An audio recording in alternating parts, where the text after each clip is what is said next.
And that question is, can I still get into tech without a degree? Do I need a degree? This one come up a lot. I guess these colleges are doing a good fucking job marketing and advertising. You don't. Nope. Nope. Hell no. Not at all. No. You do not need that piece of paper to get into tech. You need skills, not a bunch of debt, right? So right now, almost 60% of U.S. employers say they don't give a damn about degrees. They actually removing degree requirements from roles that, used to be degree only. If you have a degree, you couldn't even get a damn interview. And that's from the Harvard Business Review. You know, that big ass college? An actual college is saying employers don't really give a damn about these degrees no more. If you get a degree from Harvard, which nobody fucking listen to this podcast probably has, that'll probably do you some good, right? But you're going to have an ass of debt going to Harvard. If you have a degree from Harvard and you're listening to this, put in the comments when you graduated and what you're doing right now.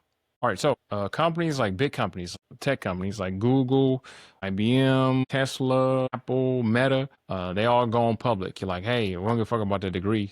Can you do the actual job? They want skills, or they want proof you can do this shit, and they want people who can deliver, who can actually execute. It's one part that most people miss. Just because you don't need a degree doesn't mean anyone can do it, right? Just because, I don't need a degree. Listen, I made, I think the episode right before this one, tech is not for everybody. Actually, watch that episode right before. I think that's what the fuck the name of the episode is. Tech is not for everybody. Just because you don't need a degree, just because you don't need to go to school and get a bunch of debt and blah, blah, get a couple certs, it does not mean that this shit is sweet. It does not mean that it's easy. It does not mean that it's for you.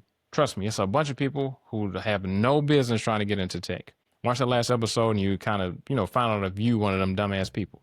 All right, so it's a few things that you need, right? Because your ass, you probably gonna watch it anyway. So I'm gonna give you a summary of what the last episode was about and what you really need. It's really just like three things. You need a baseline level of intelligence, right? I ain't saying you gotta be a genius, but you have to be able to think, troubleshoot, and adapt to changes really quickly. You gotta have the right mindset. That's one of the biggest fucking things. Because that's another thing. You can be smart as hell, but have the wrong mindset, think that you know everything, think you can't nobody teach you nothing. Good luck with that. And you gotta have a little bit of leverage, right? This is one of the biggest things that kind of threw people off. It's easier to get a job when you already got a job. If you want that fully explained, like I said, watch the last episode.